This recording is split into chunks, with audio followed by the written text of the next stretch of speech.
Assalamualaikum warahmatullahi wabarakatuh. Selamat siang teman-teman. Selamat siang Pak Heru. Di sini perkenalkan kami dari kelompok 4 yang beranggotakan saya Ardan, kemudian teman saya Arini, Nini, dan Sahda. Di sini kami akan mempresentasikan bab 5 tentang strategi dalam tindakan. Nah, dalam mencapai tujuan itu tentunya kita, khususnya organisasi atau perusahaan, membutuhkan strategi untuk mencapainya. Nah, dalam hal ini strategi itu akan mewakili tindakan yang harus diambil untuk mencapai tujuan tersebut. Nah, dalam tujuan jangka panjang sendiri, ini biasanya terdapat kerangka waktu, di mana kerangka waktu ini biasanya minimal 2 tahun hingga 5 tahun. Kemudian selanjutnya sifat tujuan jangka panjang. Nah, dalam hal ini ada 3 poin terkait tujuan jangka panjang. Yang pertama, tujuan jangka panjang itu harus kuantitatif. Nah, kuantitatif di sini maksudnya suatu tujuan itu harus mampu diukur, kemudian realistis, dapat dipahami, hierarkis, dan kongruen di antara unit-unit organisasi. Dalam sifat kuantitatif ini, tujuan umumnya dinyatakan dalam nilai angka, semisal pertumbuhan aset, pertumbuhan penjualan, pertumbuhan profitabilitas, pangsa pasar, pertumbuhan laba bersaham, dan lain-lain. Kemudian sifat yang kedua, yakni tujuan jangka panjang itu harus menawarkan banyak manfaat. Nah, dalam penentuan tujuan jangka panjang, apa yang akan kita raih itu harus mampu memberikan kita arahan, kemudian memungkinkan terjadinya sinergi di dalam perusahaan atau organisasi, kemudian dapat membantu dalam melakukan evaluasi tindakan, kemudian dapat menetapkan prioritas berdasarkan kerangka waktu tadi sesuai dengan urut-urutan, kemudian harus mampu mengurangi ketidakpastian, kemudian dapat meminimalkan konflik, serta dapat membantu kita dalam melakukan alokasi sumber daya serta membuat desain pekerjaan. Kemudian poin yang ketiga, tujuan jangka panjang itu harus mampu menjadi suatu standar. Artinya standar ini digunakan untuk mengevaluasi bagaimana kinerja individu, kelompok, departemen, divisi, dan semua yang berada di dalam organisasi atau perusahaan.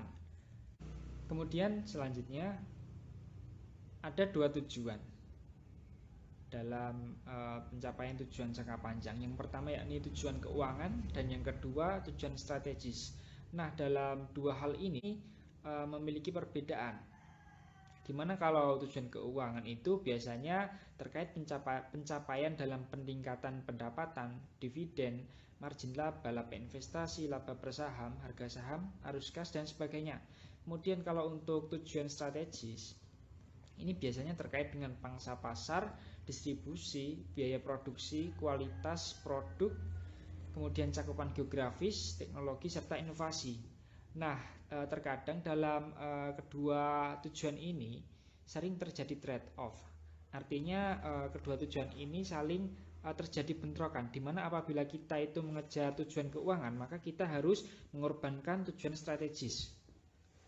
Nah, ini maksudnya pencapaian tujuan keuangan itu akan mengganggu dalam pencapaian tujuan strategis.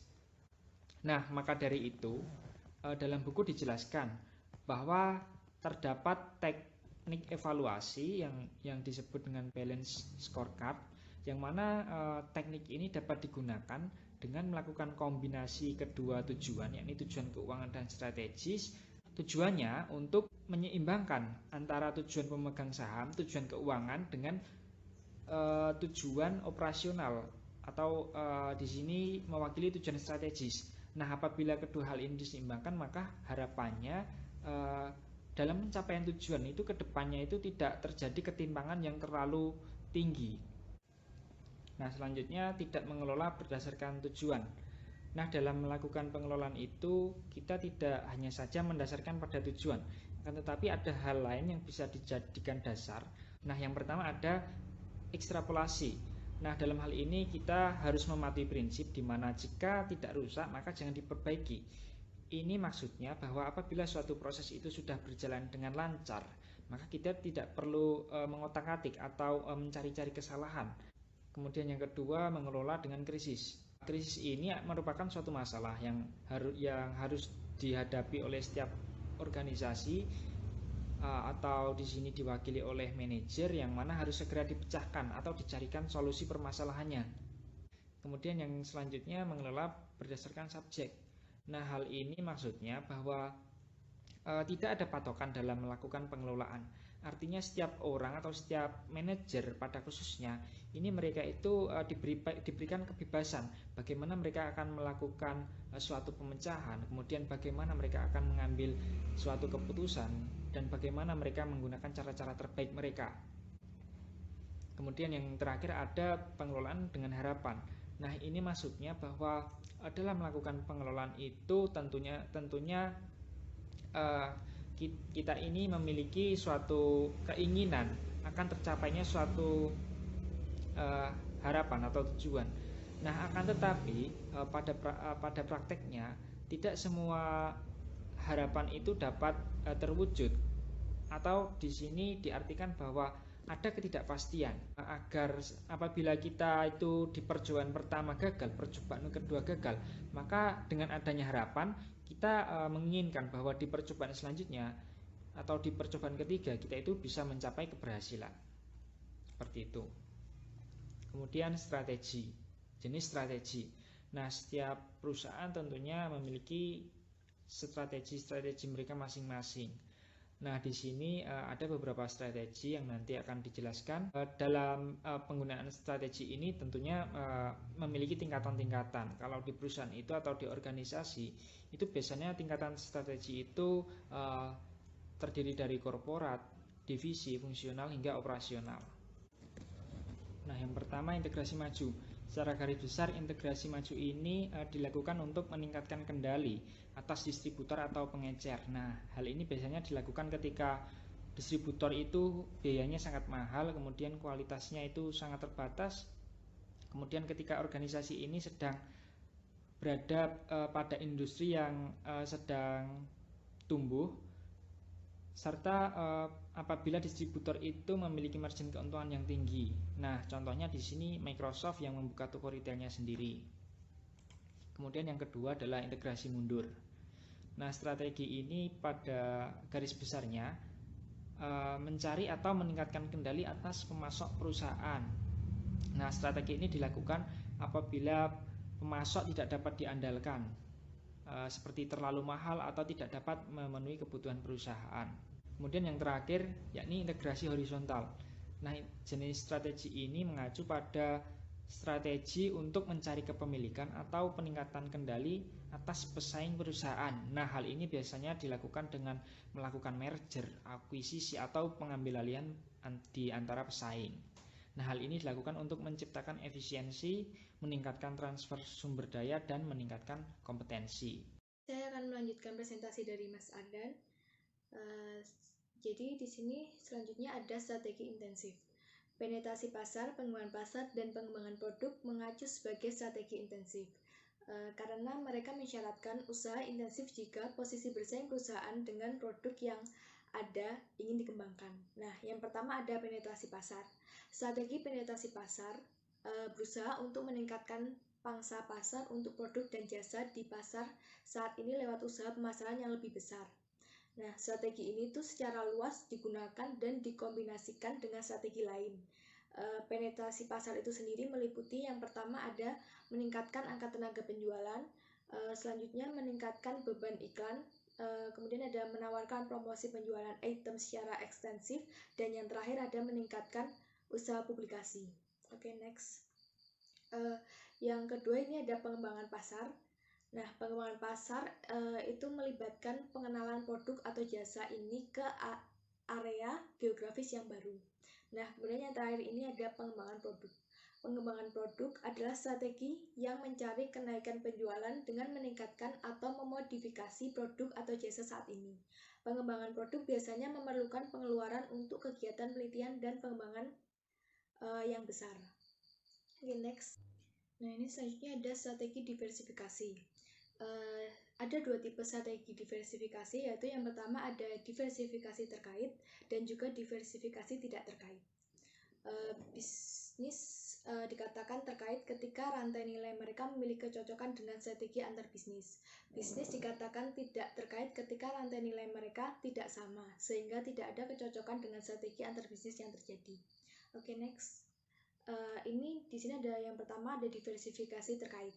Perusahaan secara umum berpindah dari diversifikasi ke fokus. Ada 6 pedoman ketika diversifikasi terkait mungkin merupakan strategi efektif. Ini ada 6, yaitu yang pertama ketika organisasi bersaing di industri dengan pertumbuhan nol atau pertumbuhan yang sangat lambat. Yang kedua ada ketika menambahkan produk baru terkait yang akan secara signifikan meningkatkan penjualan produk saat ini. Yang ketiga ada ketika produk baru namun terkait dapat ditawarkan pada harga bersaing yang tinggi.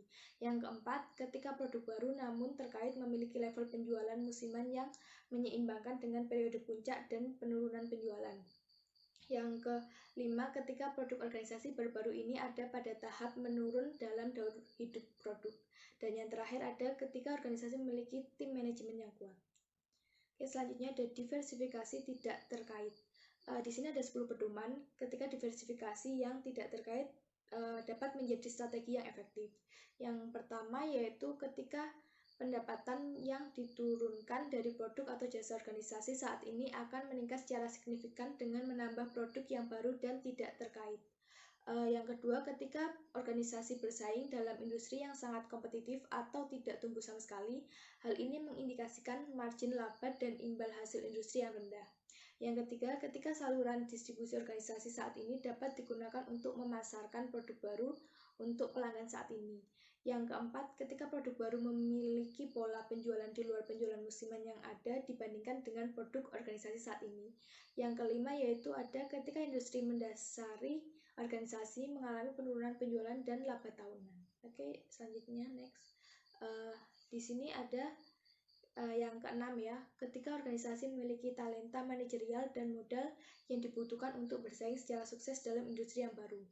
Yang ketujuh, ketika organisasi memiliki kesempatan untuk membeli bisnis yang tidak terkait untuk menarik kesempatan investasi.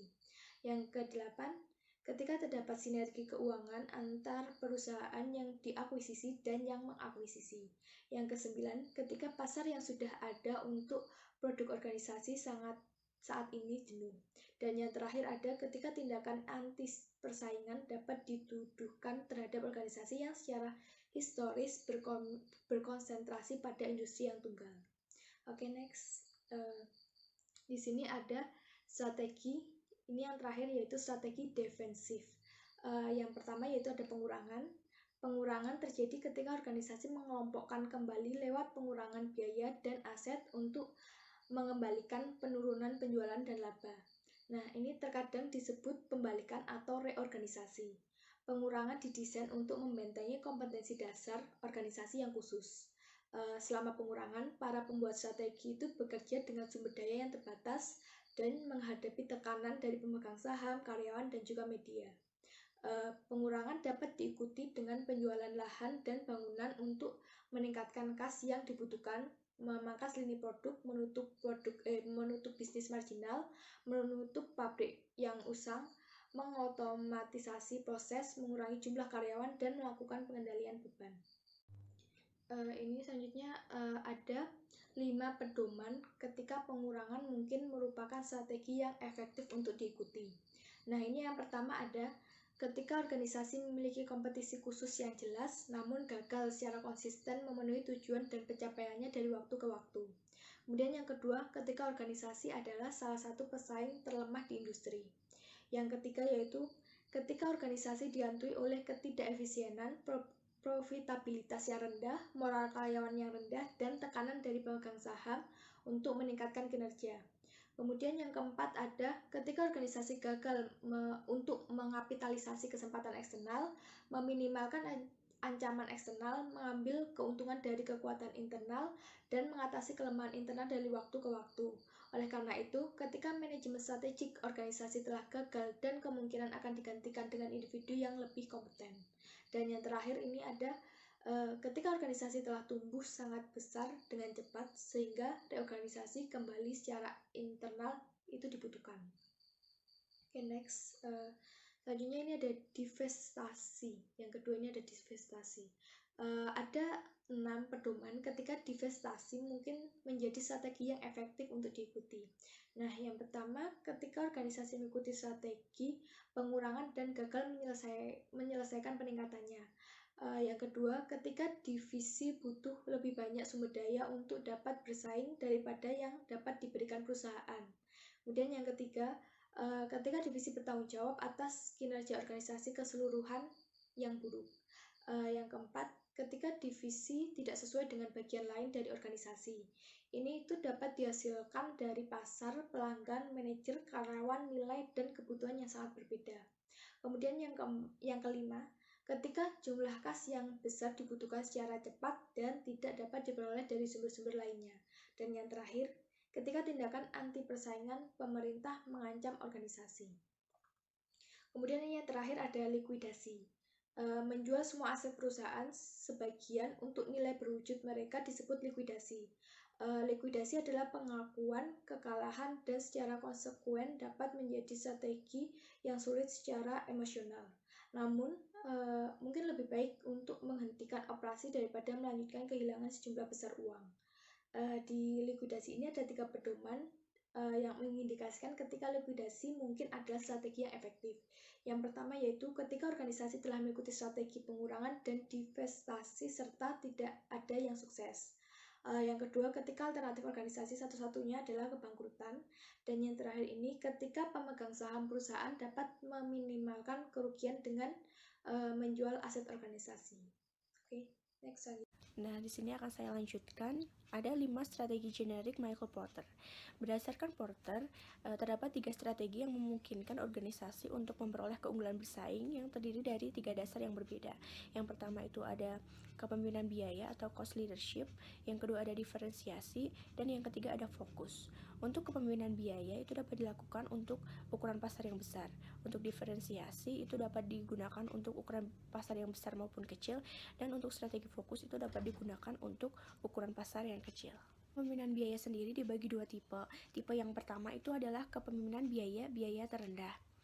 Nah, biaya terendah ini menawarkan produk atau jasa ke pelanggan yang luas dengan harga yang termurah yang tersedia di pasar.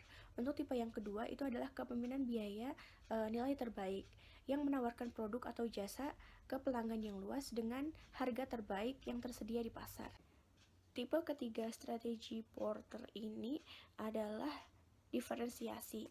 Diferensiasi ini bertujuan pada memproduksi produk atau jasa yang dipertimbangkan unik dalam suatu industri yang diarahkan pada konsumen yang relatif tidak sensitif harga.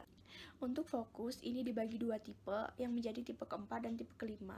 Untuk tipe keempat ini adalah strategi fokus biaya rendah yang menawarkan produk atau jasa ke sejumlah kecil pelanggan pada harga terendah yang tersedia di pasar. Untuk tipe kelima yaitu strategi fokus nilai terbaik yang menawarkan produk atau jasa ke sebagian kecil konsumen pada harga terbaik yang tersedia di pasar. Nah, selanjutnya untuk strategi kepemimpinan biaya tipe 1 dan tipe 2 ini dapat efektif jika dilakukan pada kondisi yang pertama ketika persaingan harga di antara para pesaing sangat kuat. Yang kedua, ketika produk dari penjual pesaing itu identik dan pemasok telah tersedia dari beberapa penjual. Yang ketiga, ketika ada beberapa cara untuk memperoleh diferensiasi produk yang memiliki nilai untuk pembeli. Yang keempat, ketika sebagian besar pembeli menggunakan produk dengan cara yang sama. Yang kelima, ketika pembeli dikenakan biaya rendah dalam menukar pembelian mereka dari satu penjual ke penjual yang lain. Yang keenam, ketika jumlah pembeli itu besar dan memiliki kekuatan signifikan untuk menawar harga agar turun. Yang ketujuh itu ketika ada pendatang baru di industri dengan menggunakan harga perkenalan yang rendah untuk menarik pembeli dan membangun basis pelanggan mereka. Nah, untuk strategi diferensiasi tipe 3 Ini dapat efektif jika dilakukan pada kondisi yang pertama ketika ada beberapa jalan untuk mendiferensiasikan produk atau jasa dan banyak pembeli merasakan perbedaan ini bernilai. Yang kedua, ketika kebutuhan pembeli dan penggunaan mereka berbeda-beda. Yang ketiga, ketika beberapa perusahaan pesaing mengikuti pendekatan diferensiasi yang sama. Dan yang keempat, ketika perubahan teknologi dan kompetisi itu berkembang dengan cepat dalam fitur produk.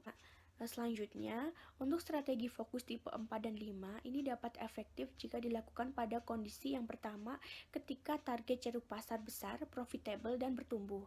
Yang kedua, ketika pemimpin industri tidak mempertimbangkan ceruk sebagai hal yang penting untuk kesuksesan mereka. Yang ketiga, ketika pemimpin industri mempertimbangkan bahwa terlalu mahal atau terlalu sulit untuk memenuhi kebutuhan khusus target ceruk pasar selain menjalankan pelanggan utama mereka. Yang keempat, ketika industri memiliki banyak ceruk dan segmen yang berbeda yang memungkinkan berfokus untuk memilih ceruk yang menarik secara kompetitif untuk sumber dayanya. Yang kelima, ketika jika ada pesaing lain berusaha untuk mengkhususkan segmen target yang sama. Selanjutnya ini ada strategi untuk bersaing dalam pasar yang turbulensi dan berkecepatan tinggi. Beberapa industri berubah terlalu cepat sehingga peneliti menyatakan sebagai pasar turbulensi dan berkecepatan tinggi. Untuk memenuhi pasar berkecepatan tinggi ini ada 3 strategi yang dapat dilakukan perusahaan. Yang pertama, strategi bereaksi terhadap perubahan. Strategi ini akan menjadi strategi defensif yang digunakan untuk menyerang balik. Contohnya itu pergeseran yang tidak diharapkan dalam selera pembeli dan terobosan teknis. Yang kedua ini ada strategi mengantisipasi perubahan, yang mana ini akan memerlukan dan mengikuti rencana untuk menangani perubahan yang diharapkan. Yang ketiga, ada strategi memimpin perubahan, di mana mereka akan menjadi pionir dalam teknologi dan produk yang baru akan lebih baik serta membentuk standar industri. Nah, selanjutnya adalah sarana untuk mencapai strategi. Yang pertama adalah kerjasama antar pesaing. Strategi ini adalah strategi yang banyak digunakan. Untuk kolaborasi antar pesaing untuk meraih kesuksesan, kedua perusahaan harus berkontribusi dalam sesuatu yang khusus, seperti teknologi, distribusi, penelitian dasar, atau kapasitas manufaktur. Namun ada risiko yang besar, yaitu transfer yang tidak diinginkan. Informasi yang tidak termasuk dalam perjanjian formal seringkali dipertukarkan pada interaksi harian dalam hubungannya antara teknisi, pemasar, dan pengembangan produk. Perusahaan seringkali memberikan terlalu banyak informasi kepada perusahaan pesaing ketika mereka mengoperasikan perjanjian kerjasama. Selanjutnya, sarana untuk mencapai strategi yang kedua adalah ventura bersama dan kemitraan. Ventura bersama adalah strategi populer yang terjadi ketika 2 atau lebih perusahaan membentuk kemitraan atau konsorsium sementara untuk tujuan untuk mengambil beberapa kesempatan. Ventura bersama dan perjanjian kerjasama ini digunakan secara meningkat karena mereka memungkinkan perusahaan untuk meningkatkan komunikasi dan jaringan, mengglobalkan operasi, dan meminimalkan resiko. Adapun beberapa permasalahan umum yang menyebabkan ventura bersama ini gagal. Seperti yang pertama, manajer yang seharusnya berkolaborasi dalam mengoperasikan ventura bersama ini tidak terlibat dalam mendirikan dan membentuk usaha tersebut. Yang kedua, ventura bersama ini dapat menguntungkan perusahaan kemitraan, namun tidak menguntungkan konsumen, yang kemudian konsumen ini mengeluhkan jasa yang buruk atau mengkritik perusahaan dengan cara lain. Yang ketiga, ventura bersama mungkin tidak didukung secara seimbang oleh mitranya. Yang keempat, ventura bersama mungkin mulai bersaing dengan salah satu perusahaan mitranya. Ya, selanjutnya akan saya lanjutkan. Yang ketiga itu merger atau akuisisi. Merger sendiri terjadi ketika 2 organisasi dengan ukuran yang hampir sama membentuk satu perusahaan. Sedangkan akuisisi terjadi ketika organisasi besar itu membeli perusahaan yang lebih kecil atau sebaliknya. Dalam merger atau akuisisi ini itu terdapat 2 sebutan. Yang pertama, ketika merger atau akuisisi ini tidak diinginkan oleh kedua belah pihak, ini disebut dengan merger yang tidak ramah. Sedangkan ketika merger dan akuisisi ini diinginkan oleh kedua belah pihak, ini disebut dengan merger yang ramah. Next. Terdapat alasan masih banyaknya merger atau akuisisi yang gagal. Itu karena yang pertama, kesulitan integrasi. Karena ini memang penggabungan dari 2 perusahaan. Selanjutnya, evaluasi target yang tidak memadai, utang yang besar karena mereka harus membeli perusahaan lain, ketidakmampuan untuk mendapatkan sinergi, kembali lagi karena ini merupakan penggabungan dari 2 perusahaan, terlalu banyak diversifikasi, manajer terlalu fokus pada akuisisi hingga lupa pada intinya. akuisisi yang terlalu besar, selalu sulit mengintegrasikan kebudayaan organisasi yang berbeda, karena ini penggabungan dari dua organisasi sehingga setiap organisasi memiliki budaya yang berbeda. Berkurangnya moral karyawan karena pemutusan hubungan kerja dan relokasi. Next. Yang keempat, ini ada akuisisi ekuitas privat. Nah, dalam akuisisi ekuitas privat ini tujuan yang tampak adalah membeli perusahaan pada saat harga perusahaan itu rendah, kemudian mereka menjual dengan harga perusahaan tinggi, seperti itu. Next. Yang kelima, ini ada keuntungan pelangkah pertama. Keuntungan pelangkah pertama di sini mengacu kepada keuntungan yang dapat diperoleh oleh perusahaan dengan memasuki pasar atau mengembangkan produk atau jasa baru berdasarkan perusahaan pesaing. Next. Nah, dalam hal tadi, tindakan yang perlu dilakukan itu yang pertama dengan membangun citra perusahaan dan reputasi dengan pembeli, sehingga pembeli dapat percaya dengan perusahaan tersebut. Lalu memproduksi keuntungan biaya di antara pesaing baru dalam istilah teknologi baru, komponen baru, saluran distribusi baru, dan sebagainya. Yang ketiga, membuat konsumen itu loyal karena kepercayaan tadi, sehingga konsumen itu setia pada perusahaan tersebut.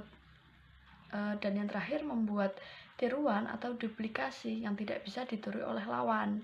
Jadi itu membuat ciri khas pada perusahaan tersebut. Next.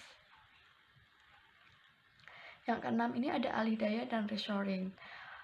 Alasan perusahaan ini memilih alih daya dan reshoring ini, yang pertama, ini lebih tidak mahal. Mereka menganggap ini lebih murah.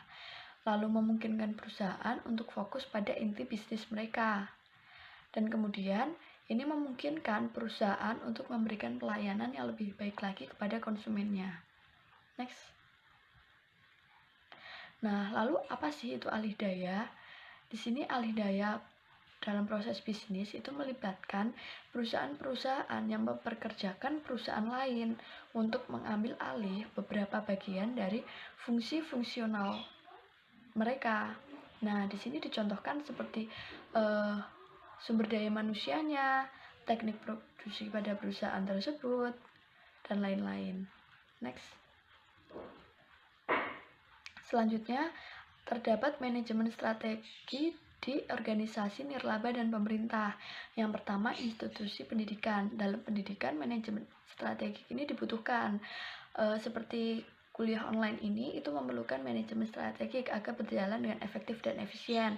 Dan kayak sudah ada beberapa seperti gelar kampus online, dan itu membutuhkan manajemen strategi.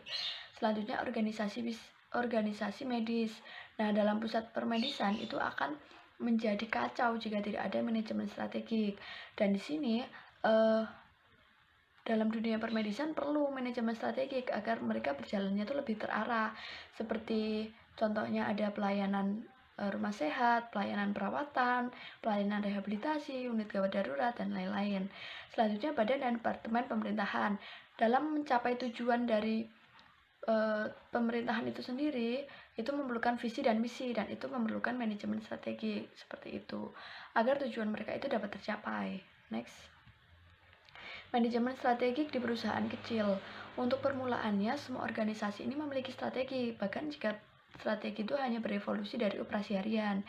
Nah, jika ini dilakukan secara informal, proses manajemen strategik ini dapat secara signifikan meningkatkan pertumbuhan dan kesejahteraan perusahaan-perusahaan kecil. Makanya ini tuh penting. Sekian presentasi dari kelompok kami. Apabila ada kekurangan dan kesalahan, kami mohon maaf. Terima kasih.